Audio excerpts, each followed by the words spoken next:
Let's do a quick recap on Jonah chapter 4. This is one of the most overlooked passages in all of Scripture because we read it and then we're just like, what the heck was that all about? But it's about so many things. First off, let's talk about the big idea. It's important to determine if our own personal greater purpose actually matches up with God's greater purpose. At the end of the chapter, we realize God cares about those that are lost, that are outside of God. And he cares more about that than he cares about anything else. What about our greater purpose? You may have some really good things going on, some positive thoughts about your people and what you want to accomplish and the life you want to make on this planet, but really, is it lined up with God's greater purpose? Let me just ask you kind of a funny question, because in the message, I talked about some different theme songs that tied in with our telos, or our purpose, what we're living for.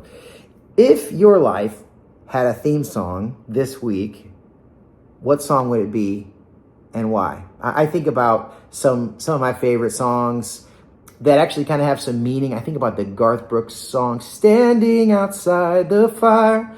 Life is not tried, it's just merely survived if you're standing outside the fire. I love that. I love the message to that. Thank you, Garth, for writing that song. Jonathan Cain wrote an amazing song. Someday love will find you. Break those chains that bind you. And then, if he ever hurts you, true love won't desert you. You know I still love you. We find out later, Jonathan Cain said that was actually a song that he wrote as a letter from God, just talking about God's grace. So those are a couple theme songs that I like. I don't know what your favorite song is. Maybe it's Sunglasses at Night. Maybe it's Gangster Paradise. I don't know what it is. What might be your theme song as you think about your telos? And again, this concept of telos is, what is your greater purpose? What is going to bring fulfillment to your life? What is your goal? Jonah's was exposed here in the story. And I think it's important for us to take a moment and look at our own lives and say, what is ours? God then uses this plant to reveal how Jonah is just a great big old hypocrite. I mean, he loved that plant so much. And then God's like, don't you realize I made that plant and I destroyed that plant, but I love you and I love people so much more than I love that plant. It really revealed some of Jonah's hypocrisy.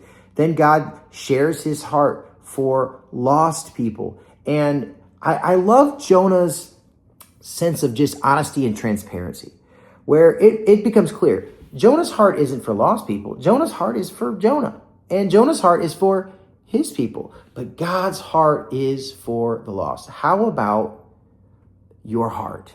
This chapter is such a great mirror for all of us. And God is calling us to surrender to the greater purpose.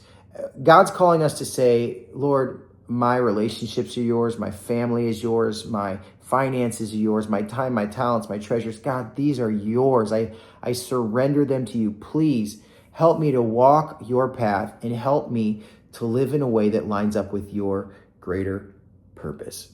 Our greatest challenge today is, first off, to surrender our greater purpose, to believe on him, but then also to remain committed, to say, I want the Ninevites in my life to find Christ. They may be so different from me. They may have been such jerks to me. They may view the world so differently from me, but I'm going to commit to pray for them.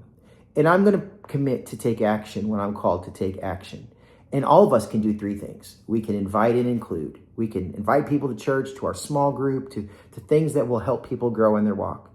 Second thing we can do is we can bring church to people. We can minister to folks. And then the third thing we can do is we can share our God story with others. I hope you enjoy your time discussing what might be your theme song, but also, more importantly, discussing what God is telling you through Jonah chapter 4.